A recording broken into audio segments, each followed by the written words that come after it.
Salut l'équipe, c'est l'Ovaliste. Comme annoncé précédemment, j'ouvre un nouveau format dans lequel je vais vous présenter une équipe majeure qui a participé à la Coupe du Monde. Aujourd'hui, on va parler de l'Angleterre. D'abord, je vais la présenter un petit peu, et à la fin de la vidéo, je vais vous donner mon avis sur ses chances en Coupe du Monde. À la fin également, je vous demanderai de voter entre deux équipes pour me désigner la prochaine équipe à analyser. Comme d'hab, on va faire un petit rappel historique. En 1823, dans la ville anglaise de Rugby, le célèbre William Webb Ellis aurait inventé le rugby en jouant au football avec la main. Bon, l'histoire n'est pas si simple que ça, mais je pense que j'y reviendrai dans une prochaine vidéo. Quoi qu'il en soit, il faut garder à l'esprit que le rugby en Angleterre se développe principalement dans le milieu universitaire et est perçu comme le sport des élites. Le sport en général et le rugby en particulier est considéré par les professeurs comme un excellent moyen d'élever le corps et l'esprit de leurs élèves, en inculquant notamment des valeurs telles le courage ou le don de soi. En 1871, suite à la réunion de 22 clubs anglais, va être créée la Fédération anglaise de rugby, aussi appelée la RFU, Rugby Football Union. Car oui, à l'époque, le rugby est toujours considéré comme une sorte de football particulier, en quelque sorte le football de la ville de Rugby. C'est notamment lors de cette réunion que furent rédigées les règles officielles du rugby.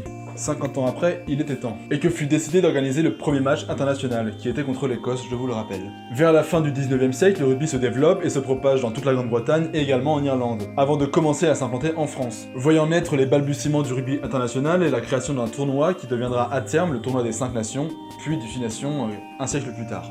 Pour ceux qui ne l'ont pas vu, je vous renvoie à ma vidéo sur le sujet. Maintenant que l'on sait grossièrement comment le rugby est né en Angleterre, abordons le palmarès de son équipe nationale. L'Angleterre demeure l'équipe la plus titrée du tournoi des 6 nations. J'inclus bien évidemment les performances réalisées lors du tournoi des 5 nations. On compte donc 38 victoires en 121 participations, dont 13 grands chelems. Le 15 de la Rose des années 90 et du début des années 2000 est assez performant et a particulièrement bien abordé le passage au professionnalisme. Que ce soit au niveau de la préparation physique, tactique ou mentale, mais également du point de vue du staff qui s'est considérablement enrichi en accueillant de nombreux techniciens et consultants.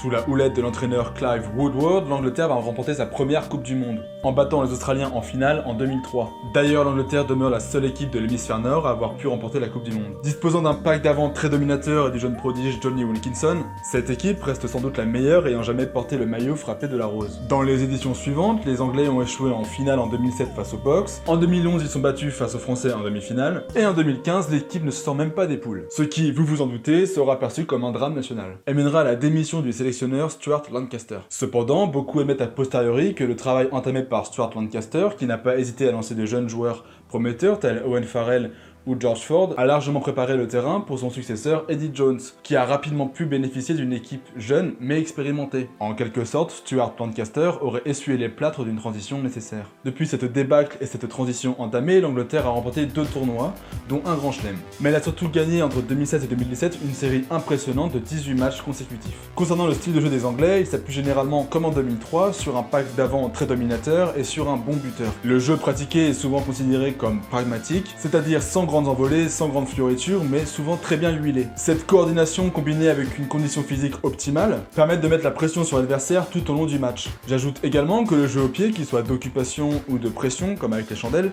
fait partie intégrante de la stratégie anglaise. D'ailleurs, au vu du dernier match à Twickenham, nos notristes bleus peuvent en témoigner. On en vient à mon avis sur cette équipe par rapport à ses chances en Coupe du Monde. Tout d'abord, rappelons la poule. Argentine, USA, Tonga, France. Si l'Argentine peut être très pénible à jouer, je ne vois pas l'Angleterre échouer face aux Pumas. Comme je ne vois pas non plus les Français être capables de créer la surprise face aux Anglais, même si j'espère de tout mon cœur. Et enfin, les USA et les Tonga, par rapport à cette équipe, ne devraient être qu'une simple formalité. Malgré le retour en grâce de l'équipe d'Angleterre, il faut cependant noter que l'année 2018 a été un peu difficile pour les joueurs d'Eddie Jones, avec une place de 4ème dans le tournoi édition 2018 et une tournée d'été perdue en Afrique du Sud. Cependant, le 15 de la Rose reste redoutable avec une défaite d'un cheveu face aux Blacks en novembre dernier et des victoires face à l'Australie et à l'Afrique du Sud. Notons également que dans le dernier tournoi, en janvier, l'Angleterre a réussi l'exploit de battre les Irlandais chez eux à Dublin. Pour moi, le facteur X réside dans Owen Farrell qui est incontestablement l'un des meilleurs joueurs du monde à son poste, venant titiller le roi Boden Barrett. En effet, je trouve que Farrell est un meilleur gestionnaire et qu'il a un jeu au pied qui est bien supérieur à celui de Barrett et notamment en face aux perches, ce qui pour moi est un élément indispensable pour les matchs coup près qui auront lieu en Coupe du Monde.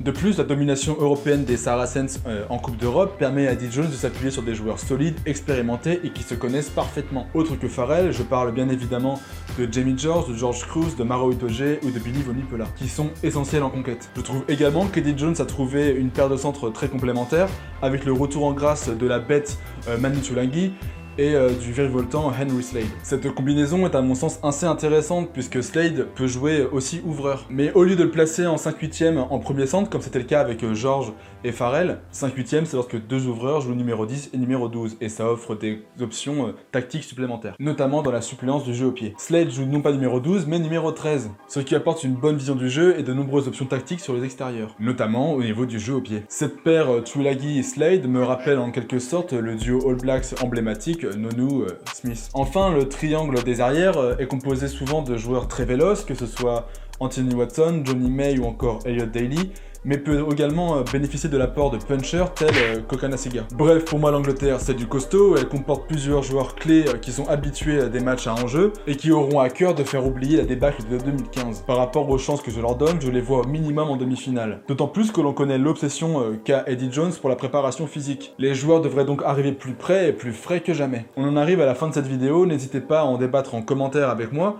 ou avec d'autres passionnés, puisque ce n'est que mon simple avis et je serais ravi de voir d'autres personnes s'exprimer sur le sujet. N'oubliez pas de répondre au sondage ou en commentaire sur l'équipe que vous voudriez voir analysée pour la prochaine vidéo. Donc je vous laisse le choix entre la France et la Nouvelle-Zélande. Comme d'hab, si ça vous a plu, pouce bleu, partagez et abonnez-vous. Et n'oubliez pas que chez nous le rugby, c'est une coutume.